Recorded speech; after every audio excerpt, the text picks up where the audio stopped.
Welcome to the Running Bama YouTube channel. My name is Edward Watts, and it is episode 1 of a brand new series, Boston or Bust. And I'm gonna have to explain this probably most of the videos for this series, but I am not training for the Boston Marathon. I've not qualified for the Boston Marathon, and I really do not intend on qualifying for the Boston Marathon with the race I'm doing. That is the name of the race I'm doing, is Boston or Bust. And specifically, I live in North Alabama, Huntsville, Alabama, and there is a race put on by Running Lane, which is a running store here in North Alabama. And they do a Boston or Bust marathon, half marathon. There may be other races involved with that. It's in mid-September, and it is the next race that's on my calendar. My original intention was to do a 10K, which I did yesterday. Today is day 1 of training for the new race, and then go into a half marathon, then a marathon at the end of the year. But I'm switching that around. I'm doing a marathon in September, and then I'm going to do a half marathon at the end of the year. And the reason for that is my schedule. I own a restaurant, and that restaurant is very busy in the fall, really between the end of September and Christmas Day.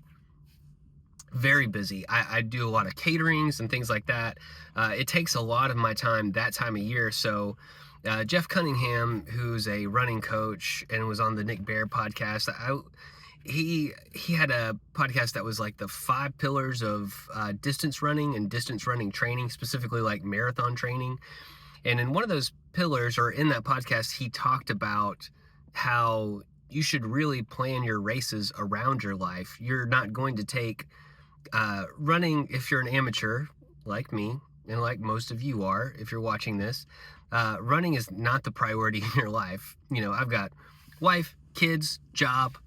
Those are priorities. Running is a hobby. Even though it's a hobby I take pretty seriously, it's still a hobby, so I can't let it take precedent over other things. And really, I'm never going to let it take precedent, so I need to plan my races around my life.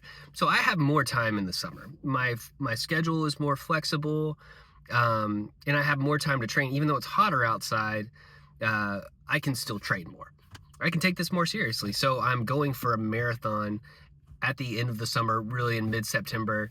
And my goal is to hit 3:30. My BHAG goal in life and over the next couple of years is to, Boston or Bust, qualify for the Boston Marathon or any like major marathon. You know, break that 3-hour mark is what I would need to do at 41, being a male. That's kind of what I need to do, is break 3 hours. Realistically, I'm not in shape. I just ran a 50 minute, 45 second 10K yesterday. And that was like giving it my all. So Boston Marathon is just not in the cards this year. But in order to run, I need to learn how to walk. And in order how to walk, I need to learn how to crawl. And I need to be able to break 3:30 if I want to be able to break 3:15, if I want to be able to break 3 hours. So this is my first like real marathon goal, and it'd be nice. It's been several years since I've just straight ran a marathon.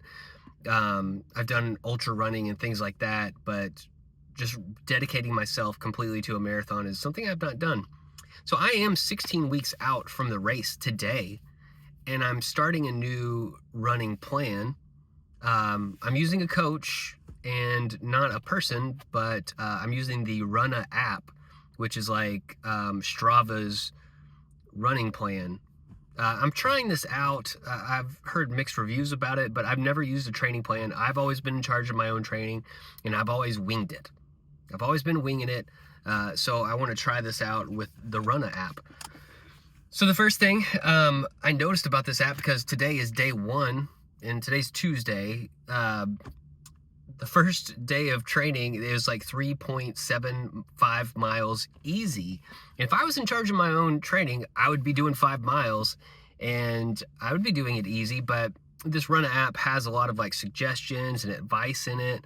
Like there's a coach, I doubt it's a real person, but there's a person's picture in the app with like a blurb about the run you're supposed to be doing, and they're like, really dial it back, really take it easy.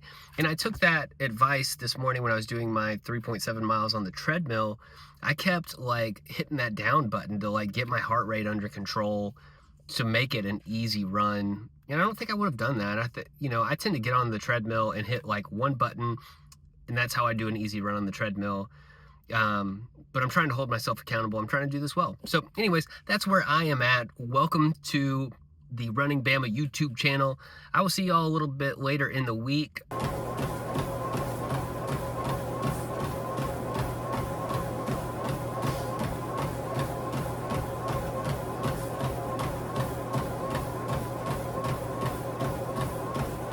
I did my first speed workout. It's Wednesday afternoon. I didn't get up early enough this morning to get it done, but I got home, and before I was cooking dinner, I knocked it out on the treadmill.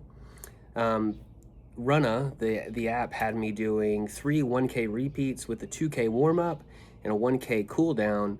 The nice thing about the app is you can say whether you're going to run inside or outside. If you're inside, it can even if you're outside, it'll give you a route. If you're inside, it'll tell you how to set your treadmill. I don't normally run in Ks, I run in miles because I'm American.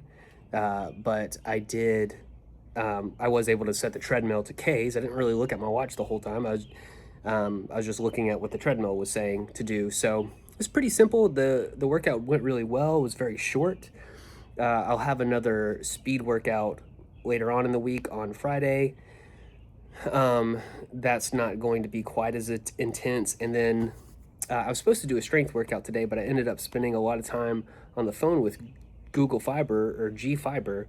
And they've completely just dropped the ball with our internet. It's been out for several days at our house. So I fired them today, and I'm going to sign on with a new internet service.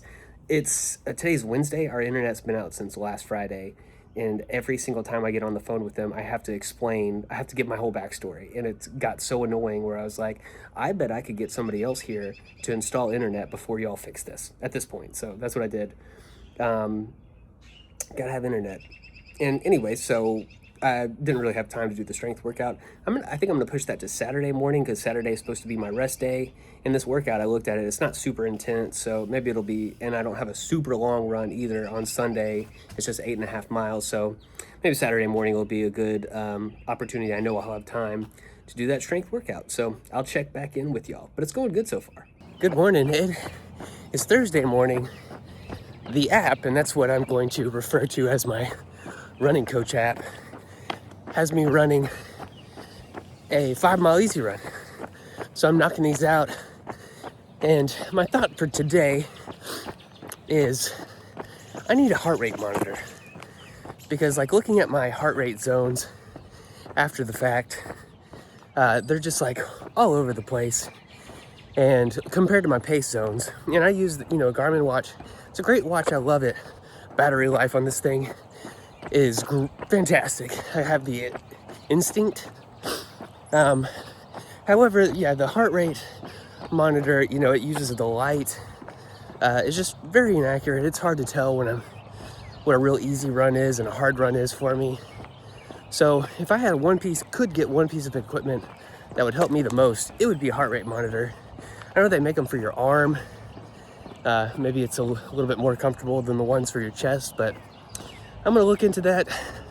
I hate spending money on equipment for the hobby that's supposed to be the lowest cost hobby. But I might get one. So getting my easy run in today. Tomorrow, it's gonna be a little bit harder of a run. I think tomorrow's a tempo run. Okay, it is Saturday morning, and I just finished my tempo workout. Coach called for me to do a total of 5 miles, and we did them in Ks, so it was like a 1K warm up, and then this tempo workout was called an over under because you're changing your tempo. So we would do, I think it was 7.1 versus 7.8 on the treadmill speed, and that's about a 8:30 and 7:30 mile time. So it felt good. It felt good to change the pace like that. I enjoyed it. I held it. It was easy to do on the treadmill versus outside, even though the app will give you a map. The Garmin watch is like becomes wildly inaccurate when you start changing your pace on a treadmill versus changing your pace outside. It's like it's good outside, but on the treadmill itself, it's the Garmin watch treadmill function is good when you just run the same pace on the treadmill all the time. Like you can calibrate it to make it accurate, but the second you start changing those paces, that's when you got problems. So that concludes this week. I am going to do a progression run tomorrow, and I may do just a dedicated video to that, or I may not film it at all. Who knows what I'll feel like tomorrow? But I felt good about having a coach this week. I'm going to keep this app. I like it. I like the workouts. I never would have done a workout like this or the other interval workout. I really like running in Ks versus miles. I feel like it's more sustainable for me. It's like in this workout specifically, going over and under, it was like normally on intervals, it's like I'm running really fast and then I either take a break or I jog. Yeah. And in this case, it's like you're running fast and you're still running pretty quick, and then you're running fast and you're still running pretty quick. We did 3 rounds of that. I'll throw the workout up on the screen. But I feel good about this. I'm going to stick with this. I really like it. This app is about 20 bucks a month, and I'm not advertising it or anything because there's plenty of coaches out there, but I like it. So thank you for watching this week's video, Boston or Bust. I will see you on the next one.